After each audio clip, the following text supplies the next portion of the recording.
Pues hola, buenas tardes a todas y a toda la audiencia que nos acompaña en este día. Mi nombre es Cintia Santoyo, soy colaboradora del sector cultura de la oficina de UNESCO México. Y bueno, nos encontramos en esta tarde aquí reunidas en el marco del Día Mundial de la Poesía y también en el marco de la iniciativa Mujeres de la organización cultural Jácara, la cual crea y desarrolla vinculaciones entre artistas, proyectos y espacios culturales entre México, América Latina e Inglaterra. Esta charla, pues, es parte de un programa que se ha desarrollado todo el mes de marzo con motivo del Día Internacional de la Mujer, y pues a lo largo de él han participado mujeres de distintas disciplinas artísticas y de todos los países para dialogar y reflexionar sobre los desafíos y retos en el arte y los derechos culturales. Agradecemos las facilidades que ha brindado la Oficina de la UNESCO en México y la Embajada de Reino Unido para la transmisión de esta sesión. En esta charla y para moderar el diálogo con las participantes, tenemos el agrado de saludar a Montserrat Fuentes Romero. Ella es directora y fundadora de este gran proyecto que se llama Jácara y que, bueno, en esta ocasión vamos a dirigir juntas esta charla.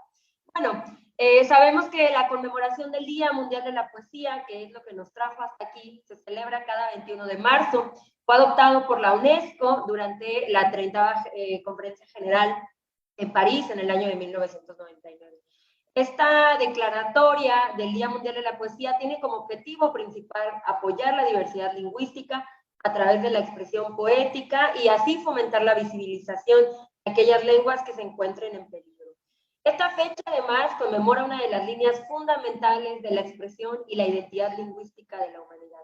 Habla de nuestra cosmovisión, de nuestros valores compartidos, transformando el poema, ¿no?, más simple en un poderoso o en una poderosa herramienta catalizadora del diálogo y la paz. En este contexto, bueno, pues sabemos que es necesario que generemos espacios de diálogo como este, donde se puede intercambiar y reflexionar sobre el papel de la poesía en la vida de las mujeres artistas y profesionales de la cultura. Se reúnen en este conversatorio poetas, escritoras y dramaturgas de México y América Latina para que, bueno, pues nos compartan y nos narren un poco a través de su experiencia cómo mientras escriben, mientras crean, resisten a la violencia sistémica a través del arte. Esta, además, es una ocasión para honrar a las poetas y seguir promoviendo la revitalización de las tradiciones orales, de recitales de poesía, promover la lectura, la escritura y la enseñanza de la poesía, además de fomentar la convergencia entre esta narrativa y otras artes como el teatro. Sin más preámbulo, pues me gustaría dar paso a la presentación de las participantes, a quien quiero darles la más cordial bienvenida esta tarde y sobre todo un profundo agradecimiento por compartirnos de su tiempo. Bueno, pues comienzo con Celerina. Celerina pertenece a la cultura ñusabi. Su nombre completo es Celerina Patricia Sánchez Santiago. Ella es mixteca. Su lugar de origen es el Mesón de Guadalupe, en el municipio de San Juan Ixtepec. Estudió la licenciatura en Lingüística en la Escuela Nacional de Antropología e Historia. Cursó un diplomado de Derechos Indígenas en Zonas Urbanas y Desarrollo por la Universidad Pedagógica Nacional y la Universidad de la Ciudad de México. Participó en un diplomado de Pueblos Indígenas y Desarrollo que impartió el Instituto Nacional de Antropología e Historia y el CONACULTA, cubriendo en total 111 horas del 15 de junio al 20 de octubre del 2001.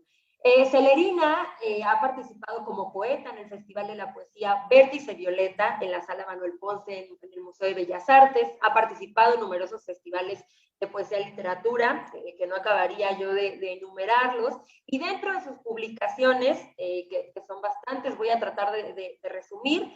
Bueno, pues se encuentra Poemario Disco, Nacimiento Dual, que es de poesía ñusabi y blues, editado por el Ciesas y Foco Rojo y Ediciones de Lirio en 2019. También la publicación Ichi Ini, un poemario de ediciones con Pluralia y Conaculta en el año de 2013. La traducción de la antología de cuentos mexicanos por el Conaculta también en 2014. La antología de 4 poetas contemporáneos de Oaxaca, que se editó en francés en el año de 2008, perdón. Antología de México, diversas lenguas, una sola nación, que se editó por Lenguas Indígenas AC y Fundación Cultural de la Ciudad de México. También participó en el texto Flor de Ciento Pétalos, donde Martín Tonal Bellot es el compilador de esta gran edición, donde se encuentran otras poetas indígenas. Poesía, Insurrección de las Palabras, publicaciones en periódicos y revistas como Mundo Indígena y suplemento del periódico Milenio. Y me detengo aquí. Monse. Muchas gracias, Cintia. Bueno, voy a presentar a Daineris Machado Bento.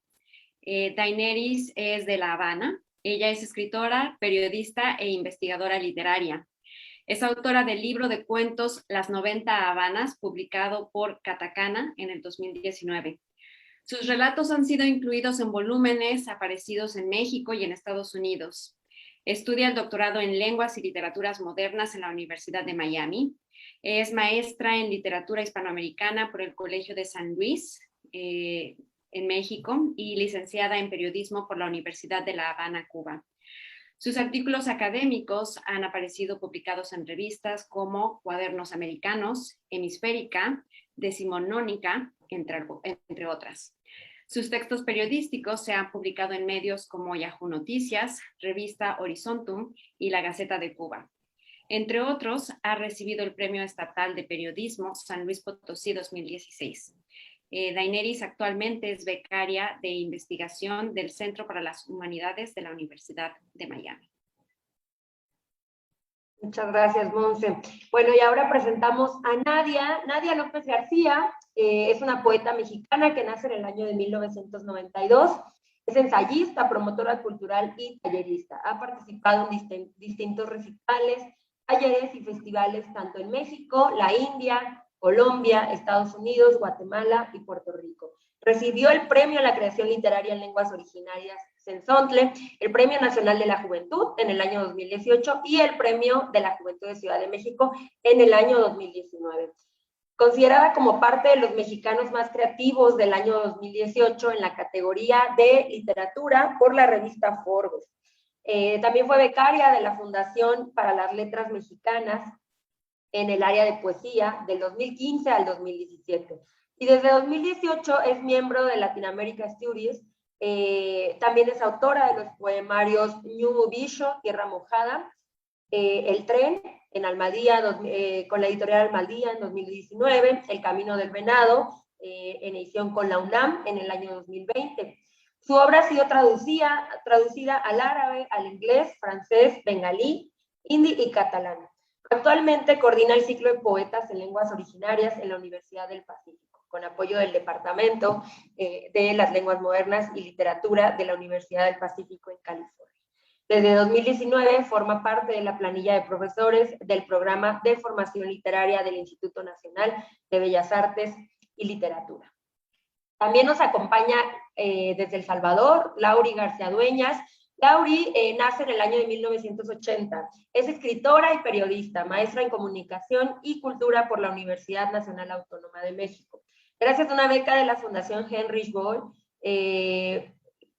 ha publicado diversos poemarios como La primavera se amotina, Sucias palabras de amor, Del mar es el ahogo.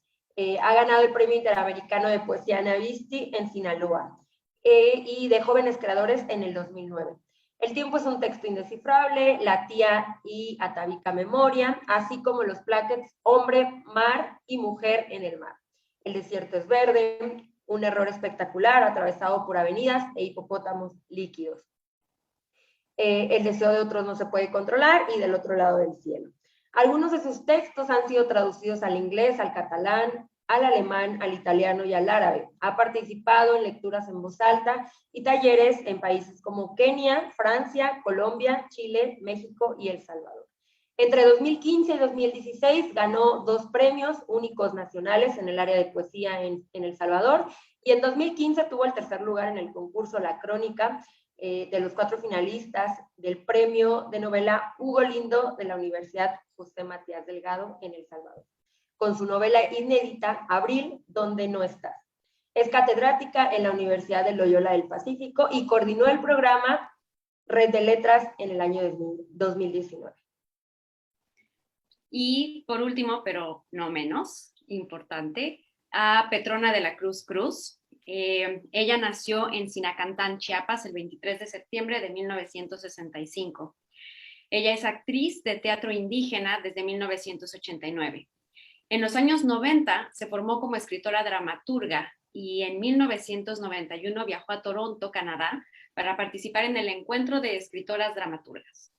A principios del 90 participa en la película La vida de los mayas por National Geographic y fue grabada en Honduras. Durante el 89 y el 92, ella recibe varios cursos de teatro con maestros en Estados Unidos y es galardonada con el premio Chiapas en literatura Rosario Castellanos. Desde el 2000 se integra como socia activa de la Unidad de Escritores Nacionales en Lenguas Indígenas en la Ciudad de México. En el año de 1996 es nombrada consejera estatal de los derechos humanos y en el 2000, por un año, cursa el diplomado de creación literaria en el Centro Cultural Jaime Sabines por parte de la Sociedad General de Escritores de México, mientras trabajaba en la Secretaría de Educación Pública. Cofundó el FOMA, constituido legalmente como Fortaleza de la Mujer Maya AC, junto con otras mujeres indígenas. Esta es una organización que trabaja en el empoderamiento de mujeres. En este grupo de teatro, ella ha dirigido, escrito y actuado más de 20 obras de diversos temas. Algunas de sus obras han sido publicadas como La Desconfiada, La Mujer Desesperada, Soy Tzotzil, Sombra y Madre Olvidada. En el libro Palabras de los Seres Verdaderos publica la obra de teatro Infierno y Esperanza. En el 2011 escribe la radionovela Corazón de Mujer, la cual se difundió en varias radios del estado de Chiapas. Ha participado como actriz de teatro indígena y escritora de múltiples conferencias y encuentros de manera estatal, nacional e internacional.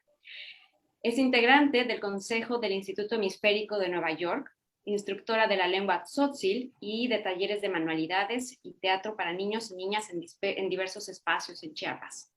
En el 2019 fue merecedora de la medalla Rosario Castellanos, que otorga el Congreso del Estado, y a su vez obtuvo el primer lugar en la muestra estatal de teatro con el monólogo Dulces y Amargos Sueños.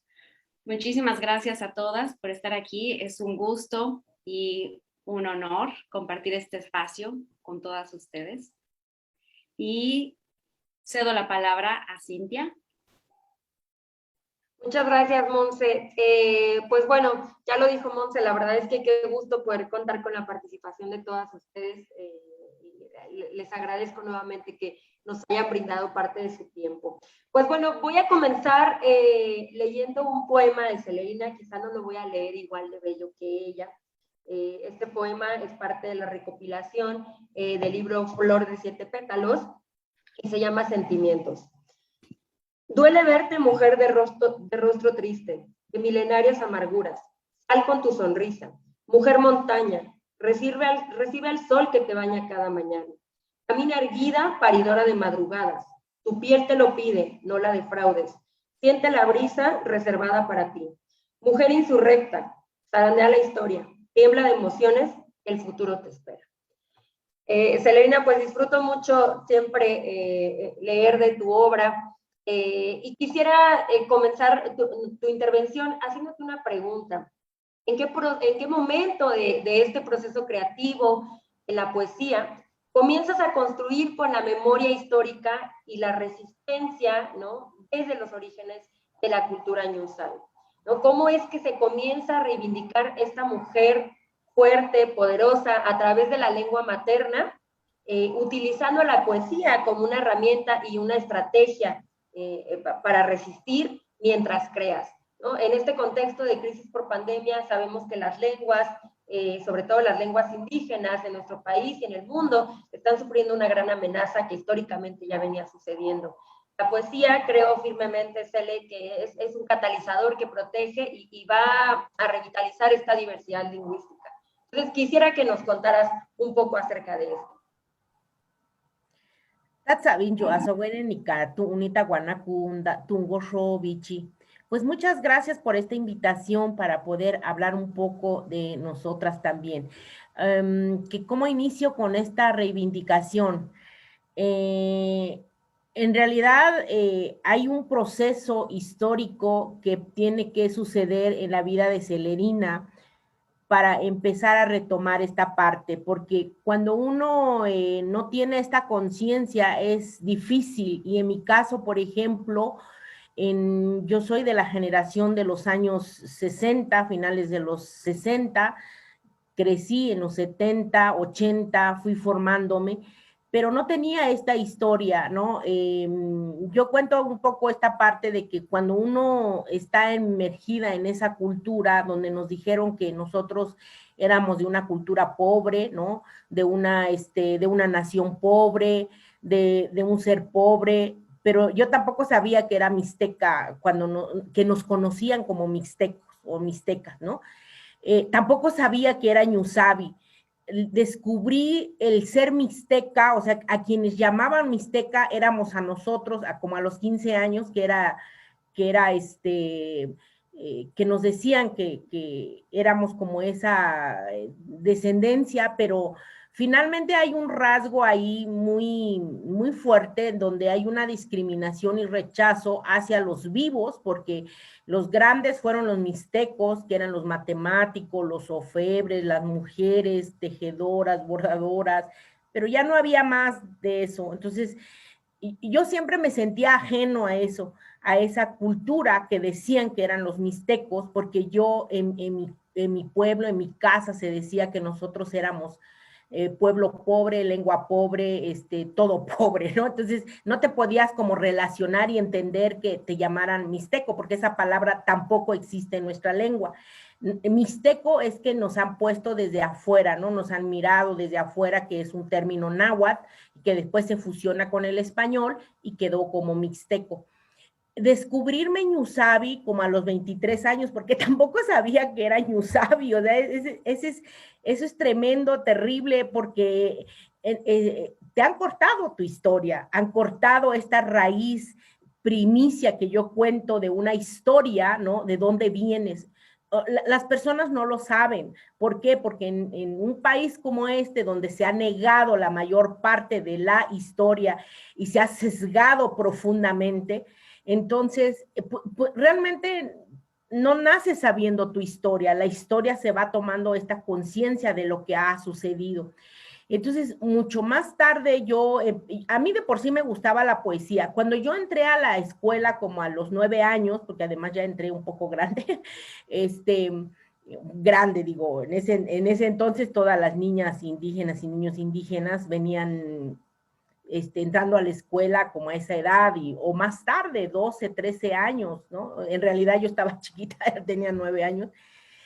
Y entonces empiezo a interactuar directamente con la lengua nacional, que en este caso ese es el español, y yo no tenía como mucha conciencia, pero sí tenía la conciencia de ser excluida, ¿no? De ser discriminada por los demás niños, por toda mi característica. Además, yo soy de la montaña y mis hermanos mayores bajaron antes a la cabecera distrital, y digo bajaron porque literalmente nosotros estamos en la montaña y la cabecera distrital queda hacia abajo, ¿no? Que es un valle, que es Santiago Juxtlahuaca. Y entonces mis hermanos se vinieron, pero en mi comunidad, en ese entonces, estoy hablando del año de 1974-75, donde no había primaria más que el segundo año de primaria en mi comunidad. Toda persona que terminara segundo año ya era maestro, doctor o lo que sea, porque ya no había manera de seguir estudiando, o te ibas a la cabecera distrital, que en este caso a mí San Juan Mixtepec nos quedaba mucho más lejos que la cabecera distrital, que nos quedaba cerca, porque estamos en una zona límite. ¿Y por qué cuento esto? Porque nacer, es que creo que te nace la conciencia después, ¿no?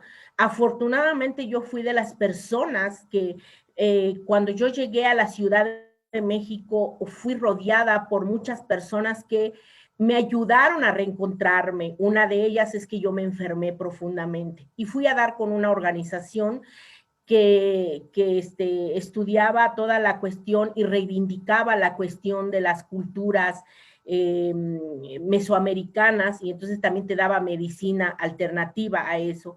Y entonces ahí fue la primera vez que me dijeron, ¿no? Me preguntaron, ¿quién eres? ¿No? Y yo, ¿cómo que quién soy? ¿No? Sí, ¿quién eres? ¿De dónde vienes? ¿Dónde está tu origen? Y yo no sabía que eso era, o sea, eso estaba yo profundamente deprimida por todo lo que había, y que yo no lo entendía, o sea, realmente no lo entendía. Yo solamente entendía que me sentía mal, a los 20 años me dolía toda la existencia, literalmente, mis huesos, me enfermaba cada semana, tenía muchos problemas de salud, pero yo no sabía que ese problema era porque tenía yo un problema emocional, psicológica también, de todo lo que se llama un choque cultural.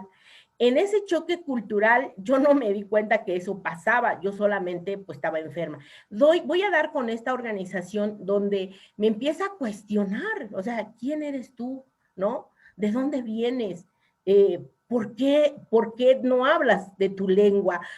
¿Por qué no hablas de tu cultura? ¿Por qué estás callada?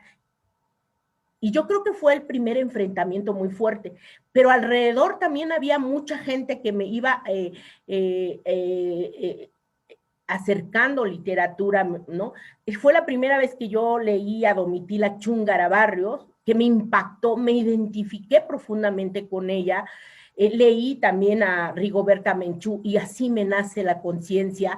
Y entonces me fui como encontrando. Entonces, cuando yo decidí escribir poesía, pues yo ya tenía como 30 años. El hecho de que a mí me gustara la poesía desde cuando yo la conocí en la primaria, porque en mi región es así como para todo hacen poesía, declamación sobre todo. Entonces eso me parecía maravilloso, pero no había una conciencia en mí de decir, yo voy a escribir mi lengua así en poesía, porque aparte estaba todo el racismo y la discriminación hacia nosotros que veníamos de la montaña, ¿no? Decían, pues son indias, vienen de la montaña, patas rajadas, y no entendía, son cosas que hasta ahora recién, ¿por qué patas rajadas?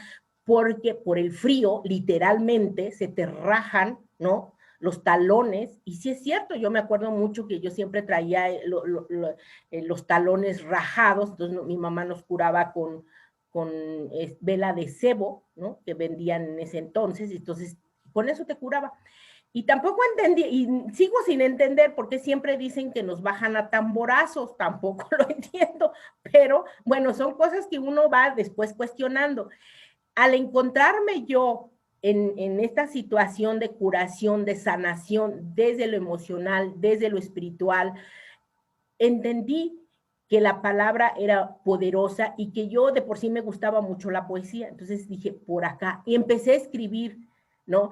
Y para mí realmente fue un proceso de sanación la palabra. Encontrar la poesía me permitió no solamente sanarme yo, sino sanar a otras mujeres, porque lo poco que yo había escrito, me encontraba mujeres que me decían, pues muchas gracias por, y tampoco escribía yo miles de poemas, digo 2, 3 poemas, pero esos poemas me decían, es que yo he sobrevivido con este poema 6 meses, yo me he identificado con este poema, y eso yo creo que también me dio mucha fuerza, decía yo, qué tanto poder tiene un poema que te puede sanar, que te puede identificar con otras mujeres.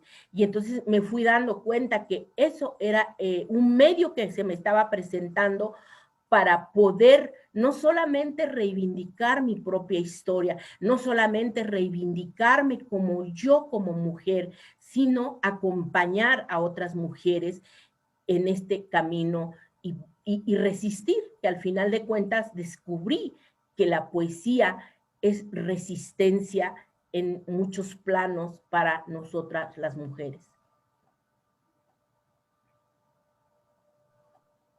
Muchas gracias, Selena, como siempre, escucharte. Esto último con lo que cierras, cuando las mujeres te comparten que ellas han sobrevivido con muchos de tus poemas, es así. El poder de la palabra a través de todo este crisol de dimensiones que mencionas, ¿no? La salud, el aspecto de la salud emocional, el aspecto de los afectos, de los sentires, y que al final, cuando tú vas haciendo como la reintegración de todo esto desde una perspectiva histórica para ir reconociendo el origen, porque como bien dices, el origen no nacemos sabiendo de dónde, sino que es un proceso que vamos construyendo poco a poco y que al final te posicionó, porque lo personal se termina transformando en algo político, lo personal es político. Entonces, la poesía y tu palabra, ¿no? A través de este hermoso como crisol de colores que pintas, de cómo te vas dando cuenta, y que seguramente a través de todos los procesos que tenemos las mujeres, y digo las mujeres porque vemos muchas mujeres a las que nos atraviesan diversas circunstancias, pero que hay condiciones que nos colocan en una situación de mayor vulnerabilidad, ¿no? Por la violencia sistémica que existe, cómo lo vas transformando y lo vas entretejiendo con la palabra, y entonces resulta la poesía de Celerina no solamente como una creación artística, sino también como un posicionamiento político. Muchas gracias, Celerina.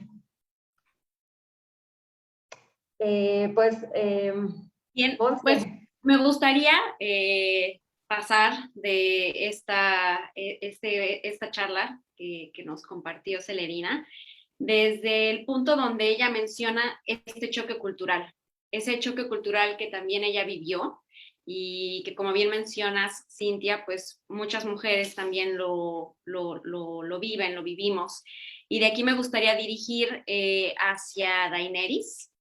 Daenerys es cubana y yo considero a Cuba un país con muchos matices.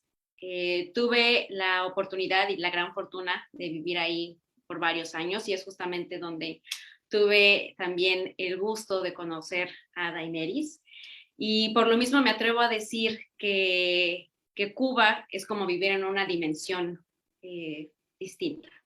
Sí, lo considero como una isla detenida en el tiempo. Y en este momento, Daenerys, estás radicando en Estados Unidos, antes viviste también en México, y pues estos países son muy contrastantes políticamente, socialmente, económicamente y culturalmente.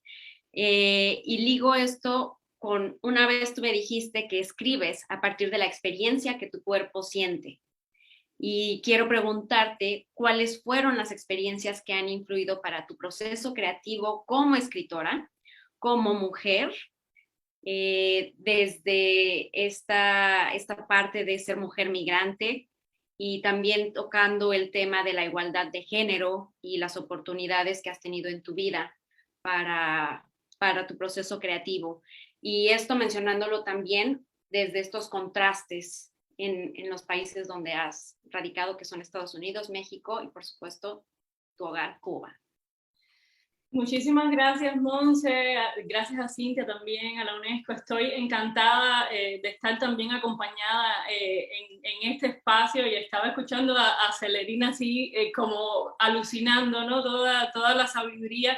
Y yo creo que lo que ella decía se conecta muy bien también con mi experiencia, porque cuando yo hablo de escribir desde el cuerpo, no creo que me refiera específicamente a mi cuerpo, sino a ese cuerpo que compartimos como mujeres, ¿no? Y cómo al final todas, sin importar el contexto donde estemos, sufrimos semejantes violencias físicas, verbales, mentales, pero claro, esas violencias cambian también y se profundizan según el espacio, ¿no? Y en mi caso, yo creo que la experiencia que más me acercó a la literatura fue la migración específicamente, o sea, encontrarme justo en un espacio extraño, en una cultura que me era totalmente diferente, porque como tú dices, con gran parte de la población mexicana compartimos con Cuba, por ejemplo, el idioma, lo mismo que pasa aquí en Miami. Mucha gente habla español, en México, pues, además de todo del maravilloso crisol de idiomas que tienen, pues el español también es un lenguaje compartido, ¿no?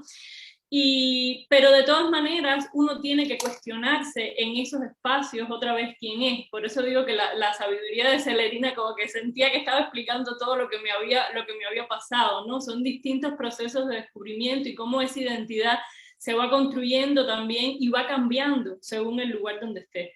Porque efectivamente no es lo mismo ser una cubana en México, en San Luis Potosí específicamente donde yo vivía, que serlo en Miami.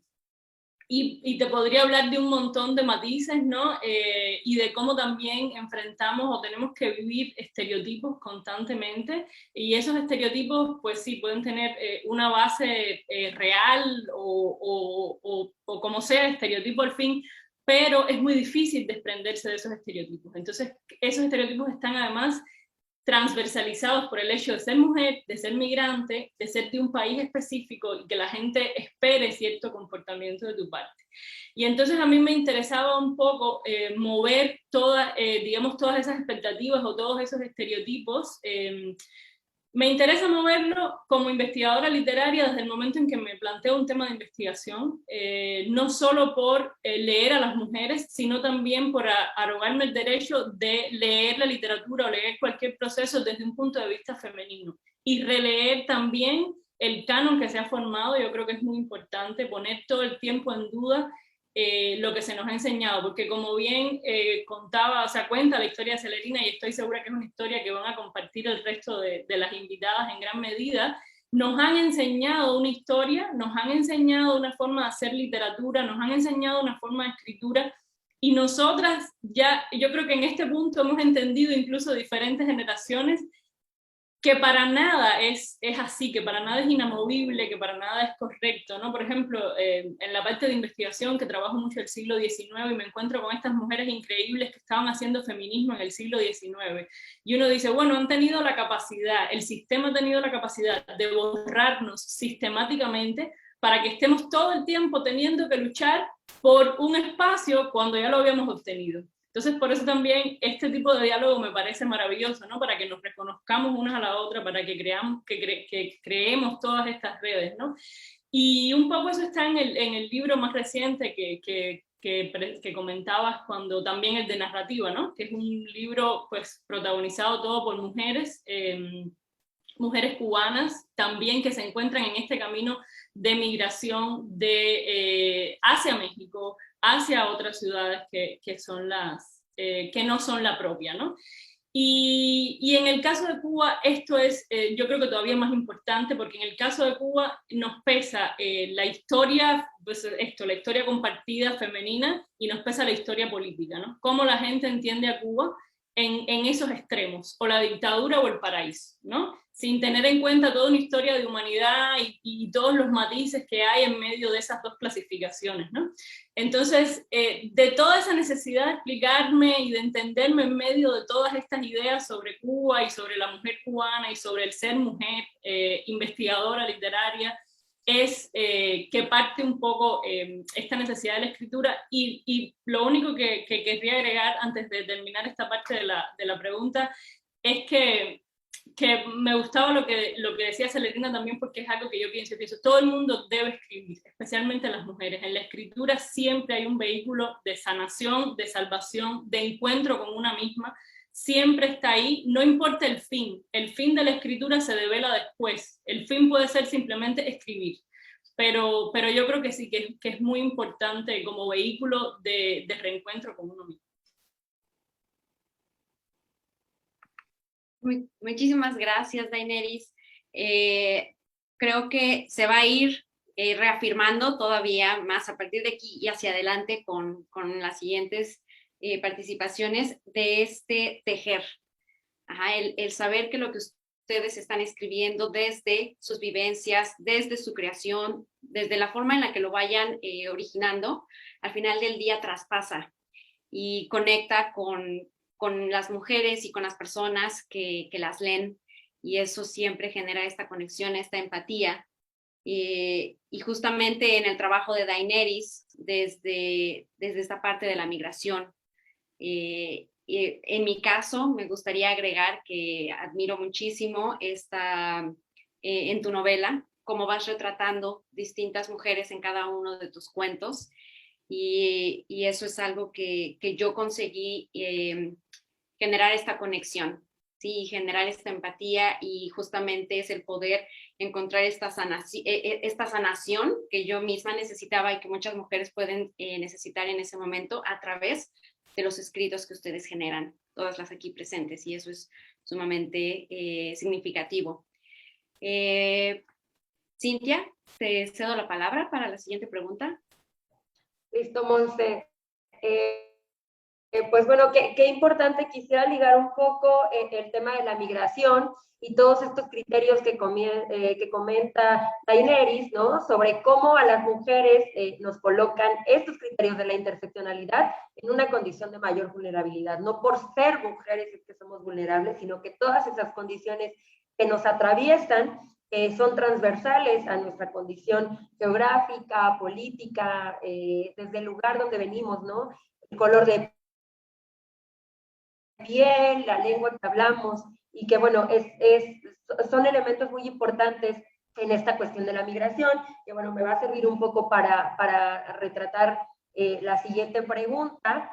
Y también esto, ¿no? Este elemento de que las mujeres tenemos que apropiarnos del escribir, ¿no? Que por mucho tiempo se nos ha sido negado, y que es una herramienta, como bien lo mencionaba al momento de la intervención de Celerina, que va a catalizar todos nuestros intereses por expresar, no solamente a nivel emocional, ¿no? Sino, lo reitero, como esta transición al posicionamiento político de ser mujeres. Y bueno, pues voy a pasar un poco con Nadia. Yo a Nadia la conozco a partir de su texto El tren, ¿no? Que es un texto que a mis hijos les encantó y que justo hace referencia al tema de la migración. Y bueno, después leí, y que les recomiendo mucho este maravilloso libro, es El camino del venado. Nadia, pues quiero que me cuentes un poco cómo ha sido tu experiencia para colocar a la literatura, ¿no? La literatura oral y escrita, como pilares y bases fundamentales en los procesos educativos. Es decir, para la niñez y la juventud, sabemos, o yo en lo personal apuesto, ¿no? A que estos elementos del arte y las humanidades sean la base fundamental que puedan apoyar los procesos pedagógicos, ¿no? Ahora, especialmente en este contexto pre-COVID, cómo la literatura nos ha colocado en diversas esferas y de cierto modo ha rescatado como nuestro posicionamiento para ir lidiando con el tema del confinamiento. Bienvenida, Nadia.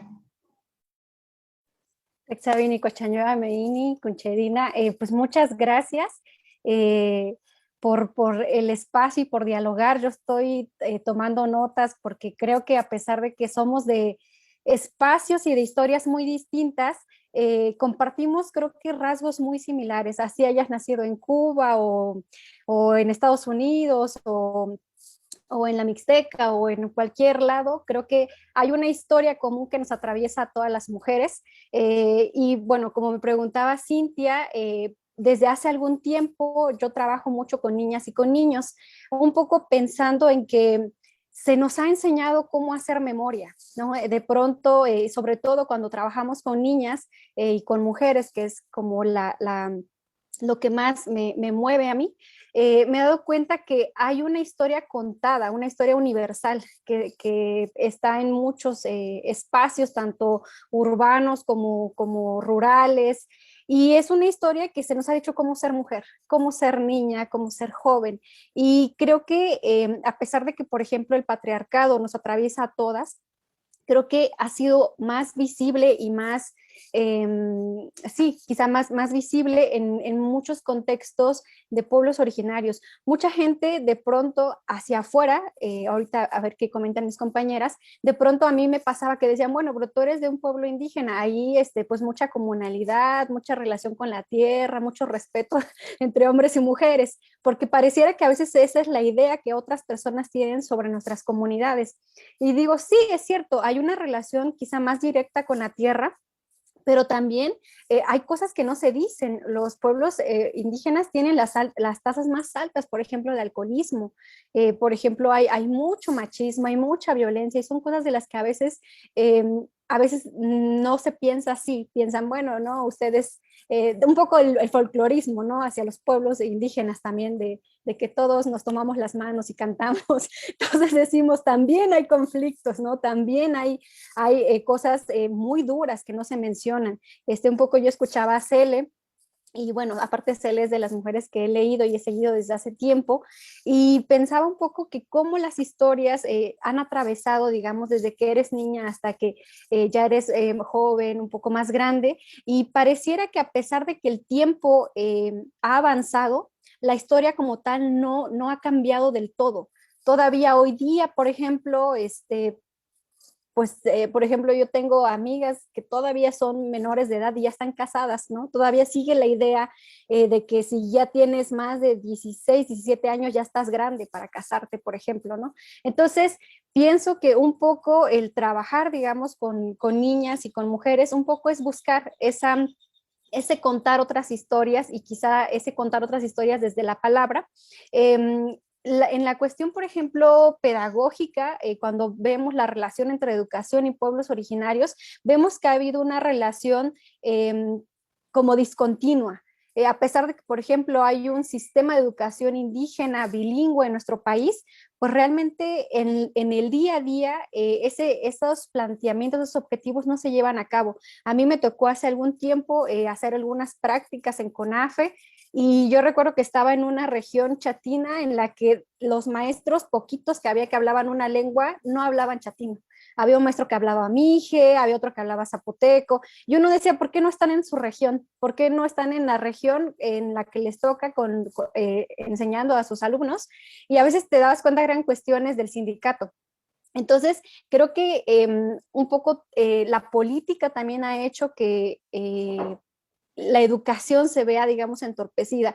Hoy por hoy, por ejemplo, se están diseñando muchos materiales y muchos libros de texto, pero, por ejemplo, siguen haciéndose libros de texto con poca información referente, por ejemplo, a poesía en lenguas originarias, pero muchas veces ni se consulta, por ejemplo, al poeta, la poeta, por ahí nos podrá contar nuestra amiga Cele, muchas veces ni se ponen bien los datos de la variante, muchas cosas, ¿no? Están sucediendo alrededor. Entonces, pareciera que hay acciones desde la educación, lo educativo, digamos, lo pedagógico, para mostrar un poco más de las lenguas originarias, pero yo creo que no es suficiente. También de nada sirve que haya libros de texto de educación bilingüe, por ejemplo, o libros de poesía bilingüe para niños, si no hay, digamos, un trabajo previo.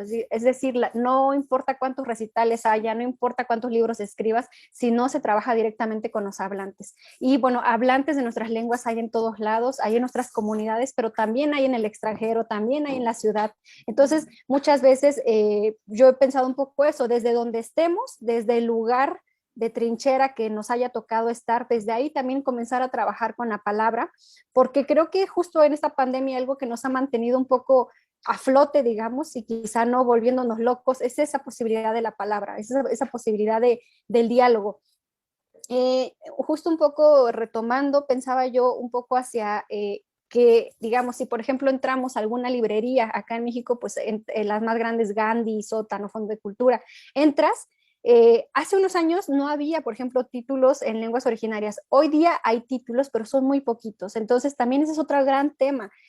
¿Quiénes publican a las lenguas originarias? Y si vemos quiénes publican a lenguas originarias y de esas lenguas originarias, quiénes publican para niños, el número es muy pequeño. Entonces, un poco, a mí me gusta mucho escribir y trabajar en talleres con niñas y con niños, porque creo que también desde pequeños hay que deconstruir esa historia que nos han contado, de que también cuál es la lengua válida para narrarte, para narrar tus historias, para contar tu vida. Entonces, por ejemplo, en Ciudad de México me toca trabajar en varios predios en el área de Iztapalapa, donde hay mucho, mucho paisano, paisana, y justo a veces te das cuenta que en la segunda generación, por ejemplo, tercera generación de migrantes, la lengua ya se ha perdido.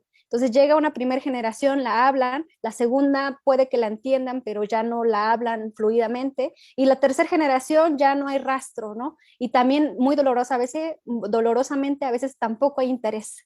¿no? Entonces, porque bueno, la ciudad también es uno de los lugares más crudos, en los que hay más señalamiento, en lo que hay, la discriminación está a roce de piel. Entonces, un poco ese ha sido el trabajo que me ha gustado hacer y que he buscado hacer, trabajar con niñas y con niños para que sepan que a pesar de que en este país la ley dice que puedes hablar en tu idioma y puedes pedir educación en tu idioma y puedes escribir en tu idioma, en la realidad no es así.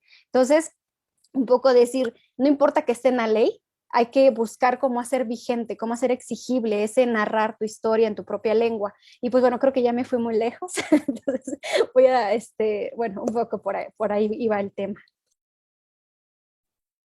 Muchas gracias, Nadia. Sí, justamente esto, cuando decías, bueno, ¿qué está apareciendo en los libros de texto? Ya se empiezan a nombrar algunas cosas, existen políticas educativas, ¿no? Que traen el tema de la educación bilingüe, pero ¿qué pasa? Que el tema como con la mayoría de las políticas sociales, no solamente de carácter educativo, sino culturales, están construidas desde un marco de desigualdad. Generalmente son políticas que se construyen desde lo vertical y no en lo horizontal. Entonces, quienes tendrían que estar escribiendo y ser parte imprescindible y fundamental en la construcción de estas políticas educativas y políticas en materia de derechos culturales, tendrían que ser las y los hablantes, ¿no? Ahora, el tema es también un poco que los sistemas de gobernanza en el tema de derechos culturales, como bien lo dices, bueno, está, ¿no? La ley dice que tienes que exigirlo, que lo puedes exigir, pero al final termina convirtiéndose un poco en letra muerta si no es algo que está garantizado por el Estado, ¿no? Entonces, de ahí la importancia, pero creo que el trabajo que están generando todos ustedes, ¿no? Desde posicionarse desde la literatura, sobre todo el trabajo con la niñez y con la juventud, creo que es muy valioso porque de ahí es como la raíz del árbol que las próximas generaciones pues van a seguir manteniendo. Muchas gracias, Nadia, como siempre, un gusto verte. Bueno, pues vamos a pasar con Lauri. Bienvenida, Lauri. Recuerdo haberte conocido por personas en común por allá del año 2015 en La Bota, en una hostería de aquí del centro de la Ciudad de México, y yo cuando escuchaba que estabas leyendo tus poemas ahí, dije, bueno, qué gran mujer, y entonces de pronto cuando estábamos armando la estructura de este conversatorio, pues quisiera que Lauri, ¿no? Yo pensaba, quisiera que Lauri pues nos compartiera acerca de esta gran transición geográfica y política, ¿no? Como una mujer extranjera en México. Tú vienes desde El Salvador, originaria de San Salvador. ¿Cómo ha sido para ti, ¿no? Este proceso de unir dos países con aparentes similitudes, ¿no? Como lo es El Salvador y México, con la literatura oral y escrita, ¿no? Como este elemento, esta herramienta que en este proceso te ha acompañado a trascender en el cambio de residencia, en un ir y venir, en el feminismo, en un ir y venir como mujer, como madre, ¿no? ¿Cómo ha impactado la literatura y la poesía, Lauri, en tu ser mujer, ¿no? En este contexto sociocultural y hasta geopolítico, ¿no? Que tú atraviesas o que estás atravesando de manera constante. Bienvenida, Lauri. Muchas gracias a todas, muchas gracias por la invitación. La verdad, yo estoy con la boca abierta y también estoy como pensando, escucharlas también me hace pensar con muchas de las cuestiones que yo también me he planteado a lo largo de mi vida, y como dijo una de las compañeras, Nadia, no importa si somos de El Salvador o de México o de Cuba, pero nuestras preocupaciones, nuestras vivencias, nuestros linajes, nuestros deseos, pues están unidos como mujeres que escribimos y que estamos en resistencia como tú dijiste, contra la violencia sistémica que en pandemia se ha recrudecido contra nosotras, ¿verdad? Entonces, bueno, ¿qué les podría decir? Porque son como muchos de esos temas los que me han tocado. Ahora tengo la condición migratoria de retornada. Es una condición migratoria compleja porque si bien yo viví 15 años en México y en México siempre fui la salvadoreña, ahora que regreso, como era uno de mis grandes anhelos, regresar a mi país, a vivir, a trabajar, a criar a mis hijos pequeños, estoy como dice perdida en la traducción, digamos, estoy encontrándome con gente con la que no conviví durante los últimos 15 años, pero que me ha recibido con mucho amor y con los brazos abiertos, pero también estoy como entrando a un país nuevamente ultraconservador, con una profunda crisis económica y política. Entonces la condición de migrante es siempre, y en eso coincido con Daenerys, es como estas colchitas hechas de pedacitos. Digamos, ya no somos una superficie lisa, irregular, sino que somos una constante de irregularidades y de procesos que yo inicié cuando tenía 25 años y ahora que tengo 41, pues sigo en migración, solo que ahora en mi propio país. Entonces, bueno, para los mexicanos siempre seré la salvadoreña y aquí en El Salvador soy un poco la mexicana. Entonces, aparte mi propio acento ya es como también otra colchita de tonalidades.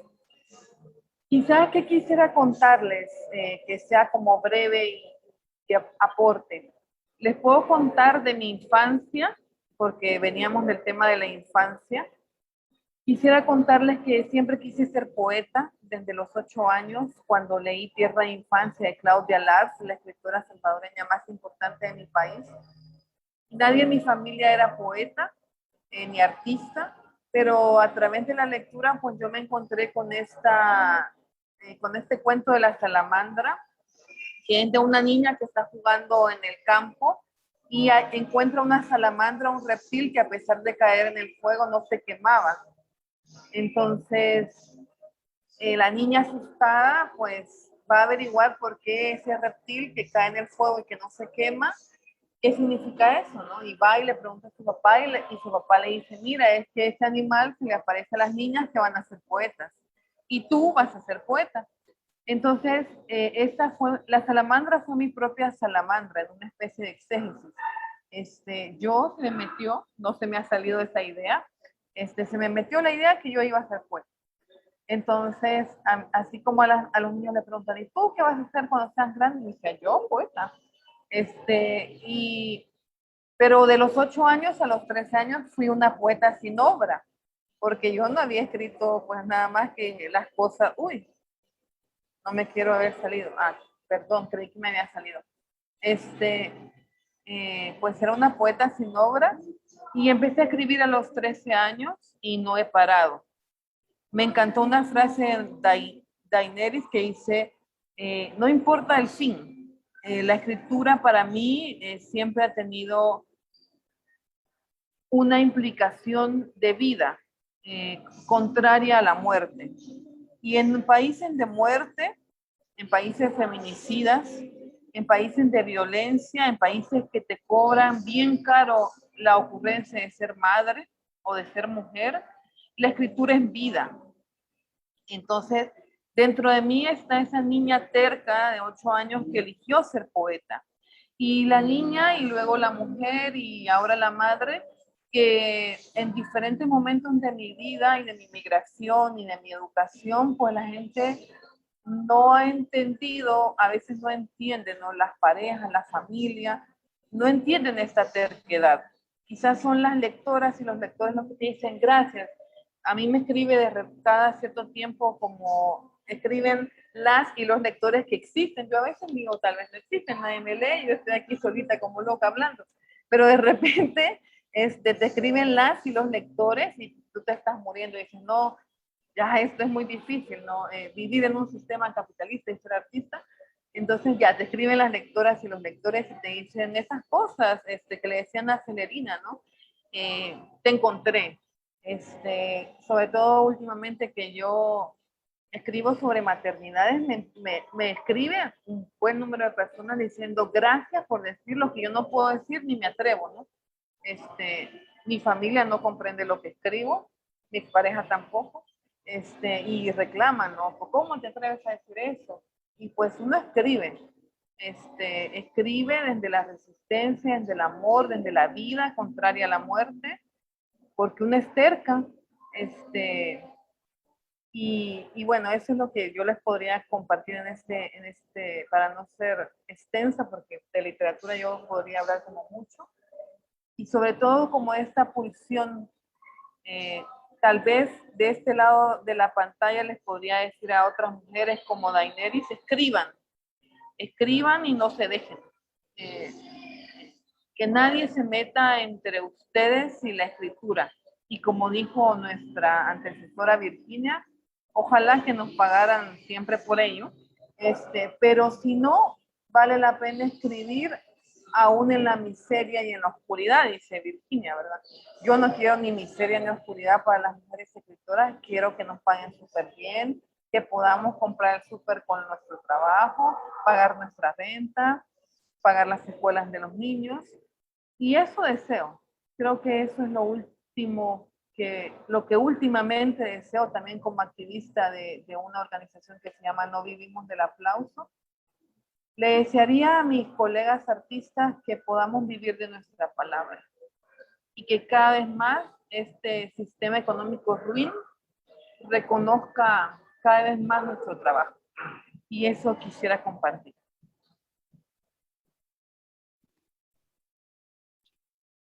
Muchas gracias, Lauri. Creo que yo te había comentado ya que eres referente en muchos sentidos y lo ha sido para mí. Esta terquedad de la que hablas, que es la terquedad que te mantiene escribiendo y que te ha mantenido con vida y no desde la sombra, sino desde la luz, siempre con sus grises y con sus matices, como atravesamos todas las mujeres migrantes, las mujeres que somos madres, las mujeres en diferentes contextos, y siempre agradeceré, y sé que hay muchas personas leyéndote que agradecen esa terquedad tuya, ¿no? En la que nos has, pues muchas veces salvado de una delgada línea en la que no sabes del otro lado de la pantalla, del otro lado del texto, las mujeres que estamos sobreviviendo. Bien lo decía Celerina, es que hay poemas que te hacen sobrevivir, hay líneas que te hacen sobrevivir, y cuando es difícil empalabrar o poner sobre la mesa ciertos paradigmas que tú bien mencionas, que tienen que ver con todo un sistema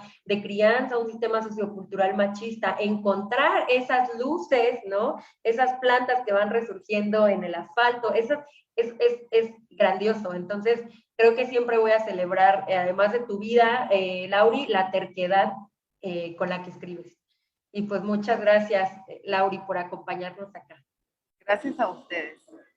Muchas gracias, Lauri. Y de aquí paso a una pregunta hacia Petrona, que, como lo mencioné antes, es galardón a la medalla Rosario Castellanos. Petrona, en la actuación y la dramaturgia has encontrado el lenguaje para expresar tus sentires, además de convertirla en una herramienta para hacer una crítica social. La representación de elementos simbólicos de la cosmovisión tzetzal, además de las diversas violencias estructurales que atraviesan las mujeres, y como lo hemos mencionado, mujeres indígenas, mujeres madres, mujeres migrantes. Estos han sido elementos fundamentales a lo largo de los procesos creativos como escritora y dramaturga. ¿Cómo es que a través de ellos has logrado resistir, transformarte a ti misma e impactar en la sociedad? Kolabalik, Ansetik, Tilitak, Chimbatiket, Ashkaltik, El Chapel, Tijkopike. Muchas gracias, grandes mujeres, que estamos aquí compartiendo estas palabras tan hermosas en este momento. Bueno, por ejemplo, en mi caso, que mi desahogo en esta forma fue el teatro. ¿Y qué es el teatro?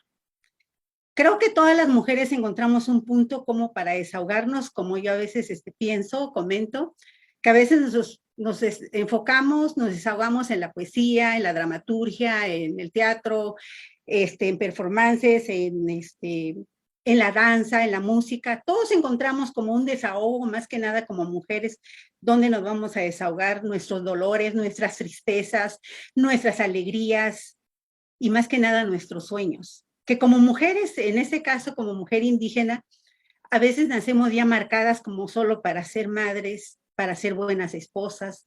Nunca, cuando llega, bueno, en mi caso, cuando en las comunidades indígenas nace una mujer, pues no, pues va a ser una gallina, pero pues a ver si hay, porque pues no tiene un valor esa mujer. Pues ya le daremos la gallina si lo merece, y si no, pues no hay. Pero si nace un varón, aunque el papá se meta en deudas, haga todo lo que sea posible, tiene que haber un gallo, una gallina el día del nacimiento de un varón. Entonces, como que desde nacimiento empieza uno como a dar esa distinción de fortaleza entre el hombre y la mujer, empezando desde el papá y la mamá. Y más que nada, como en la comunidad indígena existe mucho la cosmovisión, la cultura, las tradiciones y todo eso, yo pienso que es un poco mucho más fuerte todavía, ¿no?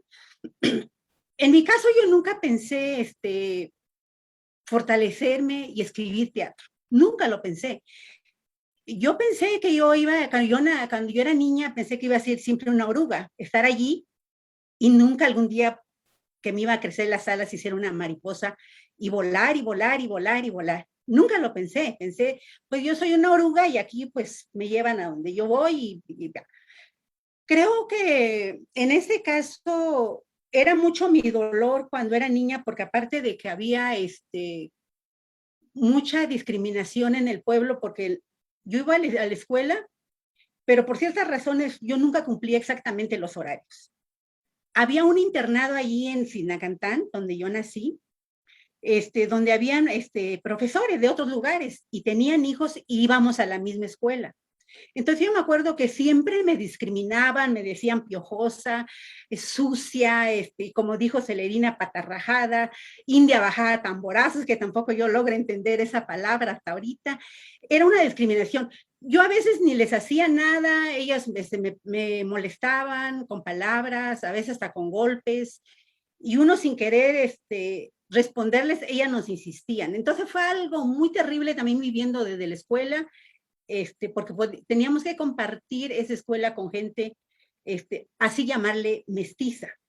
Porque yo creo que en este pueblo, en el pueblo y en el país que somos México, todos somos mexicanos e indígenas de diferentes etnias, pero todos somos indígenas. Yo creo que no hay nadie de sangre azul, porque como mujeres y como hombres, todos somos creados con la misma creencia que todos tenemos, que es Dios, para mí. Los que somos católicos y los que no somos católicos tenemos una creencia de cómo fuimos formados para este mundo. Entonces, yo creo que era tanto mi dolor en la vida familiar y de la educación que recibí en el pueblo, pero yo nunca pensé yo encontrar, como dice, las armas en la dramaturgia y en el teatro. Creo que si mi madre no hubiera muerto cuando yo cumplo 18 años y siendo violada y secuestrada, creo que mi vida no hubiera dado un giro. Tal vez me hubiera quedado como madre, como esposa, como así yo estaba, yo ya prevista desde que nací, qué es lo que iba yo a hacer. Por eso me estaban ahí como entrenando desde niña ya para ser una buena esposa, que pues yo de 9 años yo me levantaba a las 3 de la mañana para que a las 5 de la mañana yo encaminara a la montaña con mi abuela para recoger la leña, llegar a la escuela ya tarde, después que todos entraban, porque siempre me castigaban. El maestro también era muy racista porque también se creía como de sangre azul, que era mestizo. Muchas veces, no fue solo una vez, me hincaron sobre corcholatas, con las manos sobre la pared, me picaron las manos con la punta del lápiz, me dejaban sin recreo. Entonces era tanta la discriminación solo por ser indígena. En ese caso también trataba, porque no podía, trataba de hablar un poquito el español, porque mi primera lengua, que siempre me crecí con mi abuela, fue la lengua tzotzil, que empecé yo a hablar de seis hermanos que somos. Fue la que siempre me crecí con ella y yo aprendí mucho la lengua tzotzil a hablarlo con ella. Entonces, cuando yo llegaba a la escuela, todo por miedo, quería yo hablar el español, pero no, aprendía yo a hablar bien el español, a veces decía yo palabras que ni se podían decir bien, y mucho más me hacían burla, mucho más me maltrataban en la escuela. Entonces, cuando yo soy violada y secuestrada, pues yo no sabía, pero como nace el niño un agosto y mi madre muere en septiembre, al mes de nacido el niño muere, entonces ya ahí empieza mi gira de transformación, porque yo ya no podía ser, como dice, ser alimentada y vestida por mi padre. porque yo ya era una mujer que tenía un hijo, tenía que salir a trabajar. Cuando yo comienzo a trabajar, además yo no sabía trabajar como trabajadora doméstica porque son otras condiciones y otras vidas en otros hogares. Entonces yo me voy a trabajar con una familia en las ferias de distintos lugares de Chiapas y ahí pues perdí a mi niño 3 veces y además esa familia nunca me pagó el trabajo que yo tuve, porque siempre cuando yo ya definí regresar a mi pueblo para ya hacer mi vida ahí, porque yo ya estaba ya como ya harta, que era tanto el trabajo, no me daban espacio para el niño, no me lo dejaban en ningún momento de que yo le diera la atención del niño que merecía, ni al baño me lo dejaban que yo lo llevara. Entonces fue tanto que fue la última gota que derramó el vaso. Y cuando yo me voy y le digo a la señora que yo ya no iba a trabajar con ella y que me regresaba al pueblo, me dice, pues que te vaya bien. Sí, pero usted necesito que me pague porque me debe pues un dinero que yo he trabajado. Y me dice, yo no te debo nada porque lo que has comido y donde has dormido, eso es todo lo que tú tienes que cobrar, pero yo no te debo nada. Entonces con una gran tristeza y dolor me regreso a mi pueblo. Ya estando en el pueblo, una tía me dice que yo siguiera estudiando. Yo me acuerdo que todavía me dio risa porque dije yo estudiar a mi edad y con un hijo. Y acá no me dice mi tía, pues que para estudiar no hay edad. Yo todavía tenía una vergüenza que yo a los 17 años terminé mi primaria. Y todavía seguir estudiando ya como madre, me daba hasta vergüenza porque llegaban jovencitos en la secundaria ya pues no de mi edad, entonces ya me daba pena. Pero bueno, dije, si yo voy a ser alguien en la vida, lo voy a hacer y pase lo que pase. Y como ya era tanto el odio desde la primaria y luego el dolor de que no me pagaron en el trabajo que yo estuve, de repente como que llegó una luz. Y cuando yo conozco el novio de su hija, de mi tía, y me dice, fíjate que en una organización están buscando actrices indígenas para un proyecto de MexFam. Y te van a pagar, en ese entonces yo me acuerdo en los 80, cuando yo comienzo, dijeron te van a pagar 150 quincenales. Yo sentí una millonada, esa cantidad. Pues me voy a ver qué pasa, ¿no? Porque pues nadie me iba a pagar 150,000 pesos, que en ese entonces era, así se hablaba, que eran 150 pesos ahora, pero era ahí, hablaban de 150,000 pesos. Y entonces, bueno, sí me voy a ir porque pues yo necesitaba trabajar para sacar adelante el niño. Entonces cuando yo llego a la organización, yo ni sabía qué era el trabajo. Supuestamente voy como actriz de teatro indígena, pero yo no sabía qué era el trabajo. Y entonces cuando llego estaban ahí 10 hombres y una mujer y estaban haciendo, bueno, ahora que ya hago teatro, ahora que soy actriz y todo eso, ya sé qué es lo que estaban haciendo ahora actualmente, pero cuando yo llego en ese momento, en el lugar donde me habían dicho que yo llegara, dije yo en mi corazón, pues yo me vine a meter con unos locos, ¿qué están haciendo ahí gritando, bailando? Y, ay, no será una casa de locos, pues no, bueno. Lo que pasa, pues ya llegué, estoy aquí, y entonces me acuerdo que me entrevistaron y me dijeron que iba a hacer el trabajo y todo eso. Y me quedé allí, aparte de que estaba yo como temerosa que si están locos o qué pasa o qué están haciendo, también tenía un miedo, porque aparte de que yo había sido secuestrada y violada, eran la mayoría hombres, eran 10 hombres y una mujer, y entonces dije, Dios mío, era una tembladera que yo tenía, pero también tenía la necesidad de trabajar. Y si me dijeron que me iban a pagar 150,000 pesos, pues también era para mí una buena cantidad. Pero al paso del tiempo siguieron como haciendo la convocatoria, llegaron otras mujeres, me acuerdo, otras mujeres indígenas, llegamos a ser como 10 mujeres que llegamos a hacer el examen, todo. Yo ya estaba feliz, bueno, ya sabemos muchas mujeres, feliz estaba, ¿no? Pero al final de cuentas, cuando ya nos dijeron que íbamos a empezar ya a hacer improvisaciones y empezar ya como a entrenarnos como actriz, y entonces aquí íbamos a montar la obra que estaba pidiendo esta fundación que era MexFam.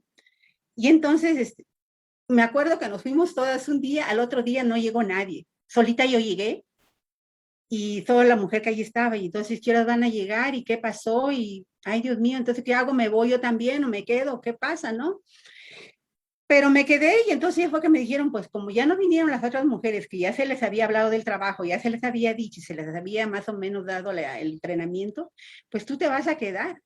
Bueno, en ese momento, nunca lo he dicho, pero me daba ganas como decir, ay Dios mío, ¿qué me puede fortalecer en este momento? ¿Qué me puede dar fuerzas para...? Yo sudaba, me acuerdo. Y entonces, pues me pusieron como protagonista en la obra Entre menos burros más solotes, que se hablaba sobre planificación familiar. Y que todavía me toca hacer el papel de la madre sufrida, golpeada, de un hombre que era borracho, y era terrible, terrible. Y entonces me acuerdo que pues la persona que estaba ahí como director en ese momento me dice, ¿sabes qué, Petrona? Para que dejes de temblar y sudar como estás, antes de subir al escenario, tómate un poquito de vino y ya voy a llegar borracha al escenario, ¿no? No, solo para que te fortalezca, tómate el poquito de vino y así va. Bueno, y de ahí me acuerdo que me tomo el poquito de vino y me subo al escenario. Y dije, bueno, y no sentí que ni siquiera ni me mareé ni nada pasó con el vino, pero me subo al escenario y empiezo a hacer la obra de teatro. Entonces, las indicaciones del director, que fue un muy buen director, que él me entrenó porque me dijo, para que no veas a nadie que te está viendo y te vayas a desmayar allí de miedo, de todo, tú no haz de cuenta que no hay nadie. Y todo el público le ve sobre la cabeza, no le veas las caras, si te están sonriendo, si te están haciendo feos y todo, tú los ves como que pues, sobre la cabeza, no hay nadie ahí. Bueno, entonces cuando yo empiezo a hacer la primera obra de teatro, Entre menos burros más solotes, hicimos 25 presentaciones en diferentes lugares. Ahí todavía era como con tentación, con miedo, y decía yo que, pues, que siempre me den vino, ¿no? Porque pues para que yo pueda actuar. Pero solo fue una vez que me lo dieron y ya nunca me volvieron a dar. Y entonces, pero bueno, lo que hacía era tomar mucha agua antes de subir y entonces, y ya actuar.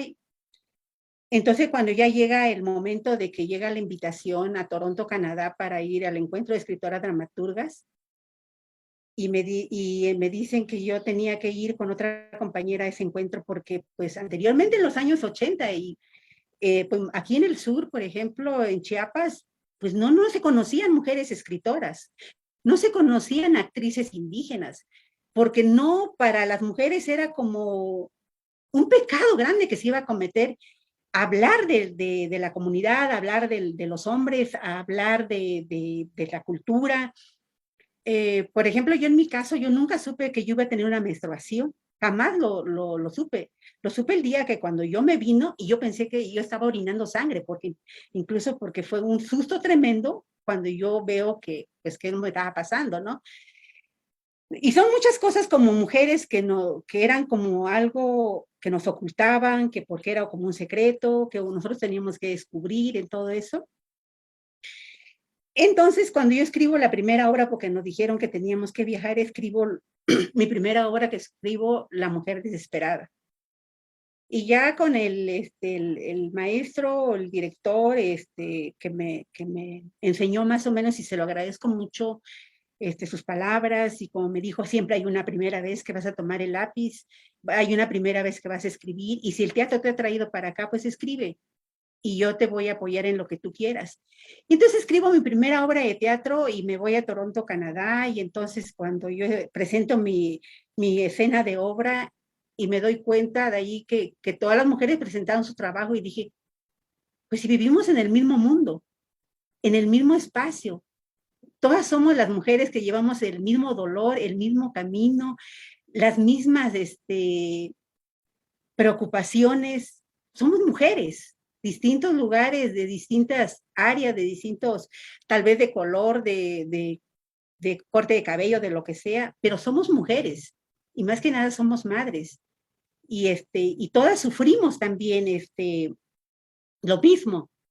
Y entonces cuando yo ya presento mi obra de teatro, La mujer desesperada, y seguí continuando en el teatro, ahí empecé yo que me empecé como a tener un cambio en la vida.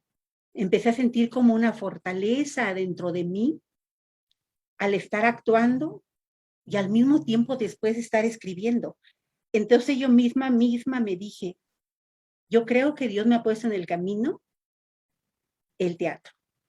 Y esto será mi arma para que yo defienda a las mujeres que son calladas, las mujeres que no pueden hablar y que tienen un dolor en el corazón y que no pueden gritarlo y decirlo.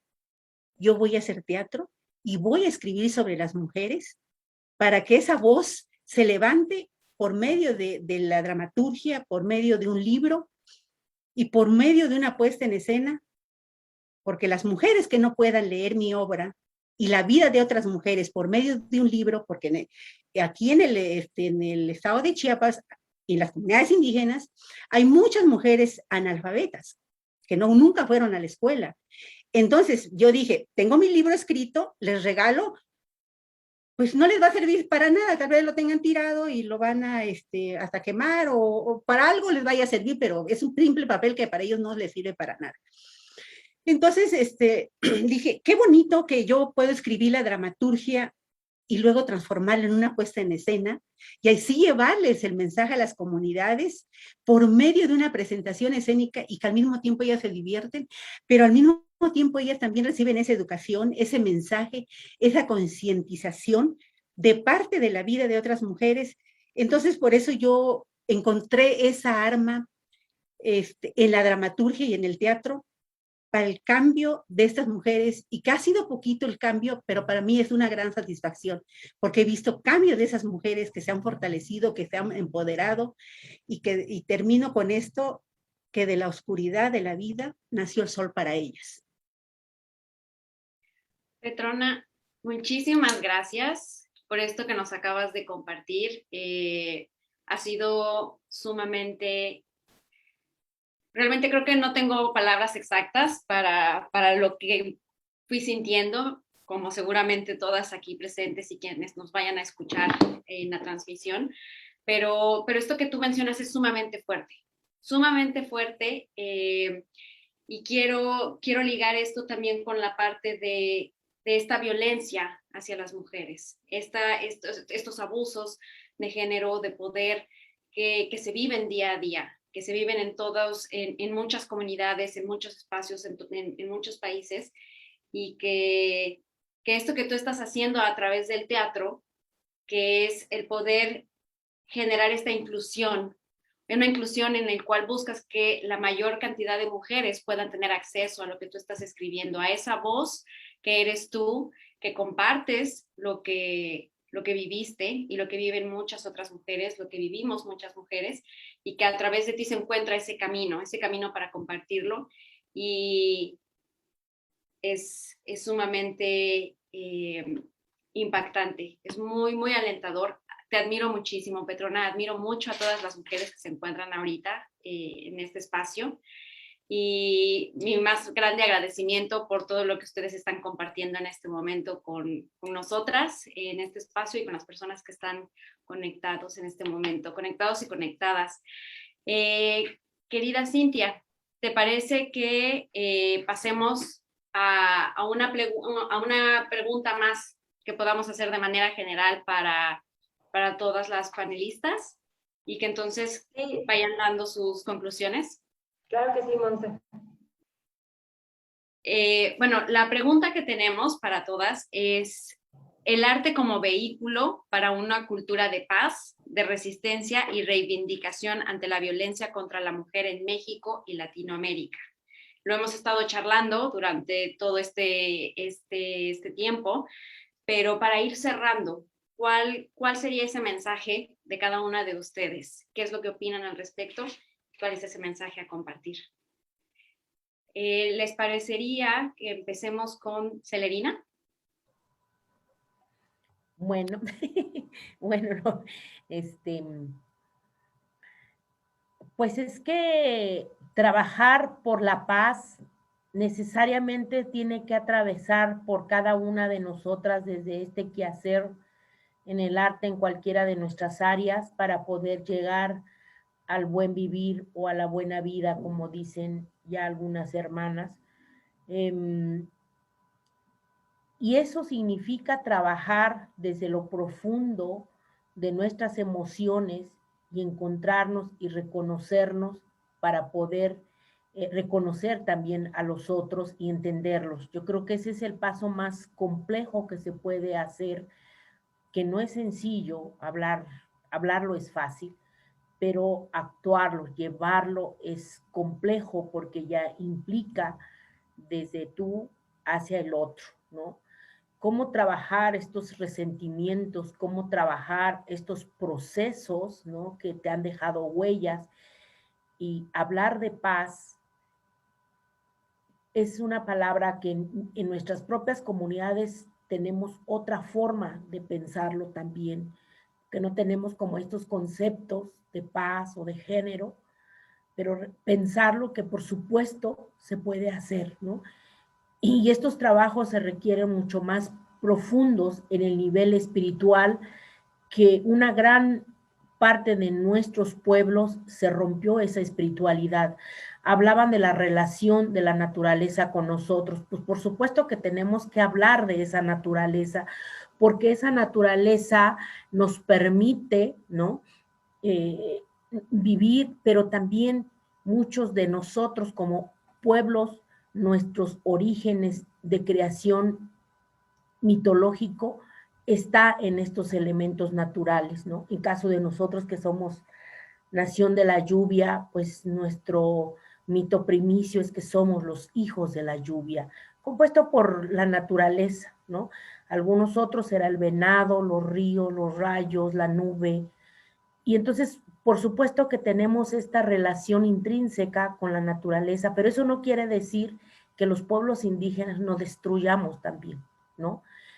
Ahí lo decía Nadia, este romanticismo que suele mirarnos a los pueblos indígenas y lograr la paz, es que tampoco solamente queremos que nos miren como parte de esta especie humana, con todas las relaciones, ¿no?, que tenemos, hermosos, feos, ¿no?, porque somos parte de esta especie humana, y como especie humana también tenemos cosas feas, también tenemos cosas que equilibramos, y yo creo que trabajar eso es fuerte, trabajar la sanación de nuestros territorios, trabajar la primera sanación y nuestro primer territorio, que son nuestros cuerpos.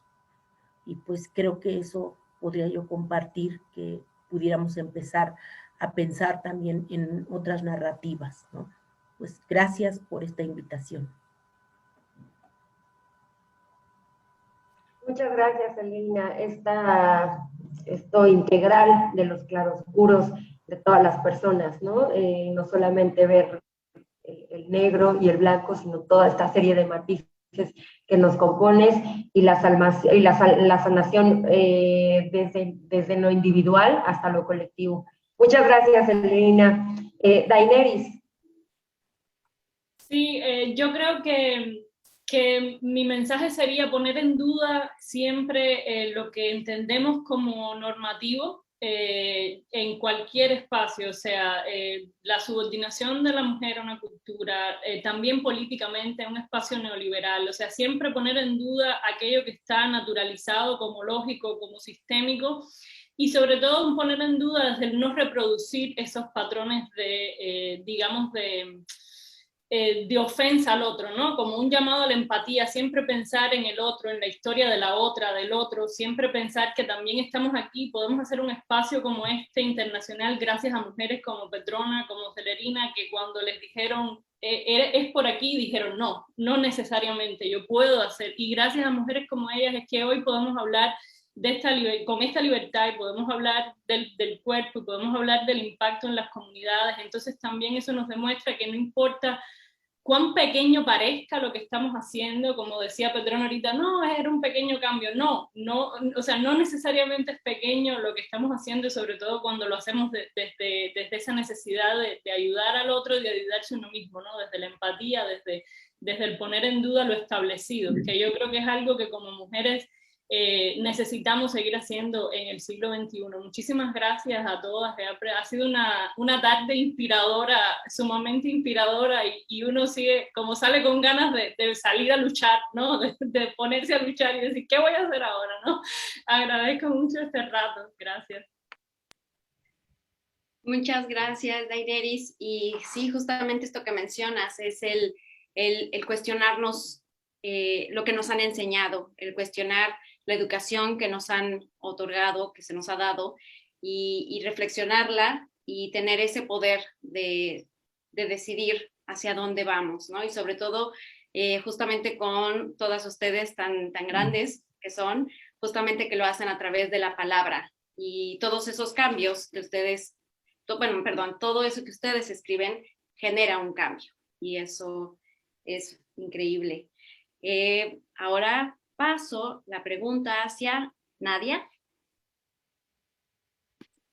Sí, muy breve, porque pues justo lo que han comentado Cele y Daenerys, pues va muy encaminado. Yo creo que justo para la construcción de paz es necesario, aunque parezca contradictorio, pero es necesario la ruptura. Y la ruptura se genera justamente cuando cuestionamos, cuando comenzamos a dudar de lo que se ha dicho que es la historia que debemos caminar, que si tu abuelita la vivió, que si tu bisabuelita la vivió, que si tu mamá la vivió, pues te toca a ti también. Entonces, se requiere mucho valor, mucho coraje. Entonces, creo que ese también es algo que me gustaría mucho decirles a las mujeres, que seamos valientes, que creo que mucho tiempo se nos enseñó y se nos educó en el miedo, un poco en el que si cuestionabas, pues no estabas bien de la cabeza, ¿no? Porque cómo te atrevías a decir que tú querías vivir otra cosa, pero creo que es necesario también saber que hemos sido valientes desde el primer día que venimos a este mundo, solo que quizá un poco por nuestras vivencias esa valentía se ha ocultado, pero es necesario sacarla otra vez. Y pues bueno, también creo que algo muy indispensable es hacer redes, unirnos con más mujeres. De pronto yo pienso que esa es una gran clave. No se trata con que alguien ya logre estudiar, alguien ya logre hacer su historia. Se trata cómo logramos como juntarnos con más mujeres y justo lo que decíamos al inicio, no importa de dónde seamos, estamos como atravesadas por las mismas historias. Entonces, juntarnos. Hay muchas mujeres que de pronto pues vivimos algo y decimos, pues aquí ya hice algo mal o algo que estuvo fuera de orden o desafié algo, decimos, está bien, somos mujeres, también vamos aprendiendo algo que se nos ocultó y se nos negó por mucho tiempo. Entonces, pues juntémonos, mirémonos y creo que esa es la mayor resistencia que podemos hacer. Juntarnos, mirarnos, leernos, escribirnos, creo que esa es una gran resistencia, escucharnos. Y pues ese por el momento creo que podría ser lo que yo podría decir. Y pues muchas gracias. Muchas gracias, Nadia. Nos quedamos con tejer redes escribiendo, tejer redes creando, crear lazos entre mujeres sin importar la latitud. Muchas gracias, Nadia. Lauri. Es una pregunta muy difícil. Voy a tratar de ser breve, pero a mí que me encanta el mundo de las anécdotas, les voy a compartir una anécdota. Cuando yo parí a mi primer hijo y sentí toda la violencia sistémica y estructural sobre mi cuerpo y mi mente y mi psique y todo mi ser, pues yo estaba como en la plena depresión postparto y decía, no, pues ya no voy a poder hacer nada, soy una esclava, ni siquiera me di cuenta de dónde firmé, ya soy esclava. Para la familia, para la sociedad, ya entré como en este lugar. Y entonces decía, ya no voy a poder trabajar remuneradamente, etcétera. Y me sentía muy acongojada. Y entonces a las 3 de la mañana, cuando se dormía el bebé, me ponía a leer a las hermanas Bronte. Y entonces leía así como, leí para ese entonces Cumbres Borrascosas, que no la había leído, y así leía a las 3 de la mañana. Y bueno, luego me vencía el sueño y leía aunque sea 10 páginas. Y entonces me decía, no, entonces todavía soy persona, no solamente soy una cuidadora. Sí, todavía soy artista, soy Leo. Entonces, para mí la paz es la igualdad económica y la igualdad de los cuidados. Porque sobre todo en pandemia, ¿quién cuidó a las niñas? ¿Quién cuidó a los niños? ¿Quién cuidó a los ancianos? ¿Quién cuida? ¿Quién limpia? Cuenta la leyenda que nosotras hacemos 3 veces más trabajo del hogar que los hombres. Cuenta la leyenda que nosotras ganamos al menos 25 o 30% menos que los hombres cuando realizamos un trabajo remunerado. Un hombre que tiene hijos puede seguir su vida de soltero porque tiene a su compañera de vida en una casa haciendo el trabajo de cuidado, ¿verdad? Entonces yo creo que no va a haber paz mientras la mayoría de las mujeres seamos esclavas del hogar. Y es una esclavitud naturalizada y normalizada. Y nosotros hemos cuidado de la humanidad durante cientos de años de manera no remunerada.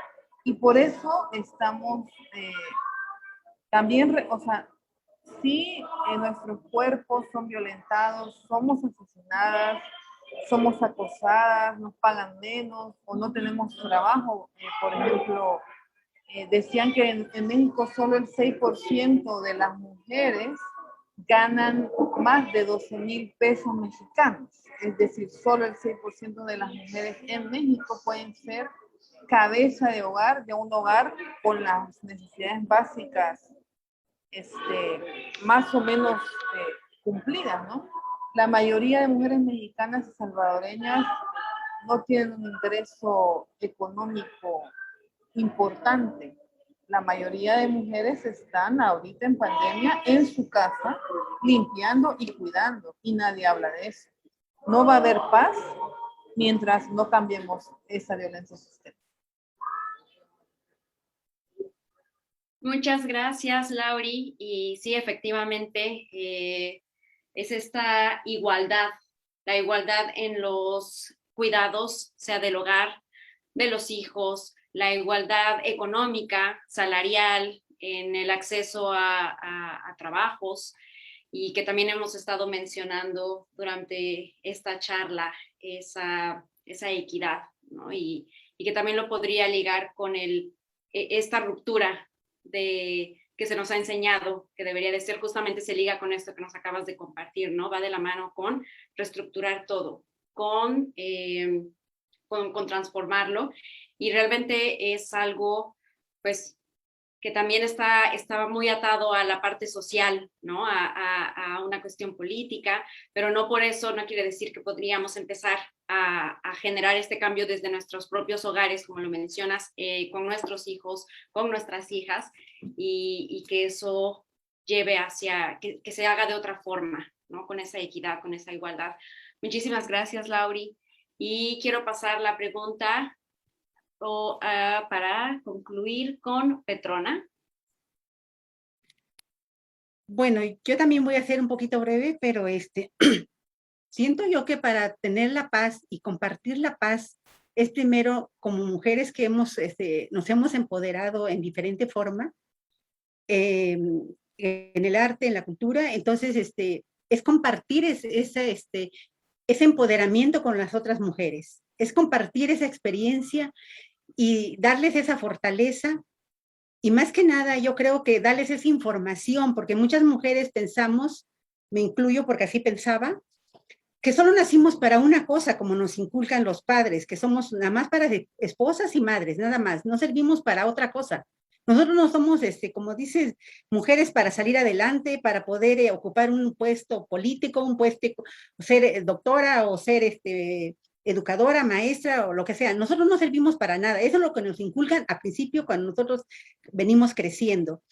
Entonces, en ese caso es para empoderar primeramente a las mujeres, informarles cuáles son sus derechos, porque para nosotros las mujeres no tenemos el derecho de enfermarnos, porque si nos enfermamos, no hay comida en la casa está de cabeza porque nadie lo asea, los hijos no tienen la atención de la mamá, y entonces para nosotros las mujeres no tenemos ese derecho de enfermarnos. Los hombres sí se pueden enfermar, tienen descansos y tienen el derecho, ¿y por qué nosotros las mujeres no? Pero entonces falta esa información para muchas mujeres que piensan que el derecho no lo tienen, y que para que ellas vayan perdiendo ese miedo también es hablar, hacer talleres con ellas, más que nada cuando trabajamos con mujeres indígenas que no hablan una lengua que es el español, o que no tuvieron la oportunidad de estudiar, no saben leer y escribir. Entonces ir a trabajar con ellas con talleres para compartir este fortalecimiento que nosotros nos ha sacado adelante de este agujero donde veníamos creciendo y que ahora hemos salido y hemos ya pisado ya en la lomita para poder iniciar un vuelo que nos hemos iniciado con mucho saber y con mucho corazón para compartir lo que nosotros hemos visto que nos ha fortalecido. Y entonces enseñarles a las compañeras mujeres, que lo primero es empezar a trabajar con nuestros hijos, porque nosotros somos la fuente de que iniciamos la educación en la casa.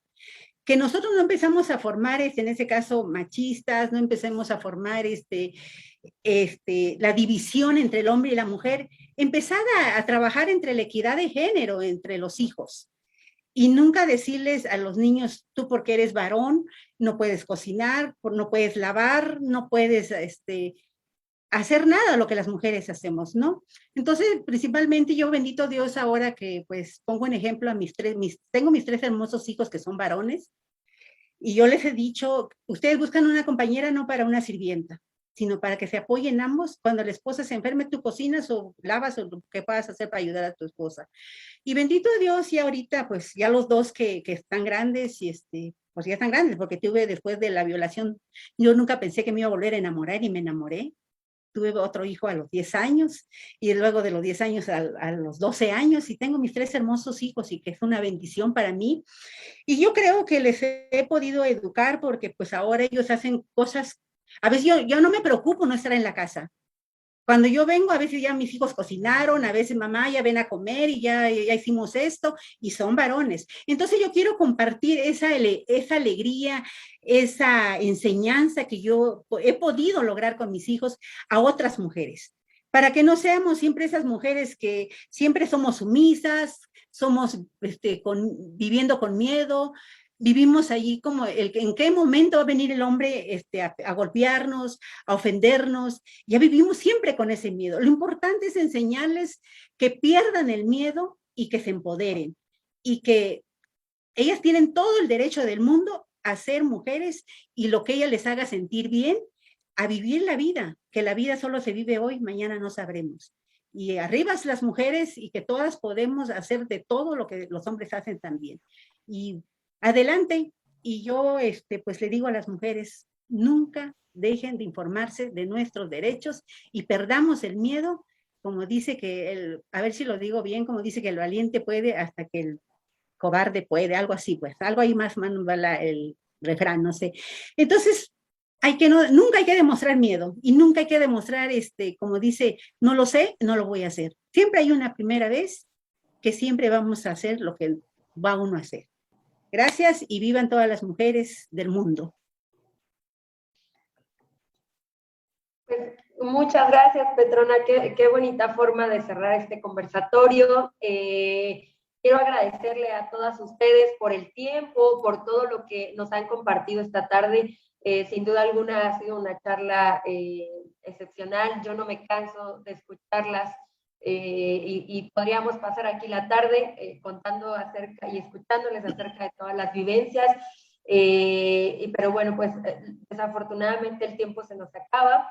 Quiero agradecer nuevamente a la oficina de UNESCO en México, de la cual soy colaboradora, a Jácara, Monse, por todas las facilidades dentro de esta iniciativa de Jácara que se llama Mujeres y que se enmarca bajo el movimiento global Resiliarte de la UNESCO.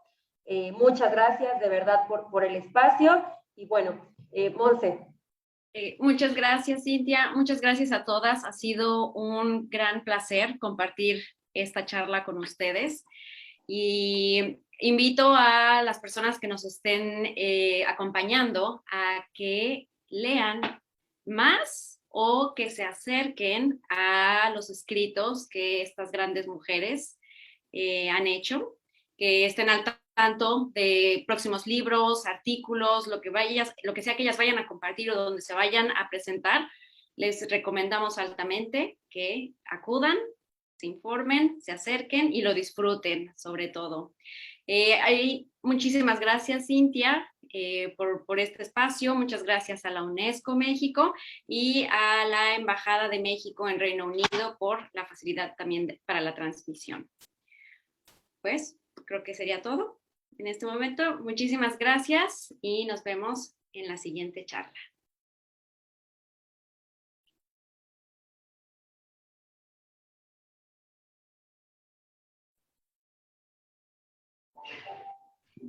La pura lloradera. Ay.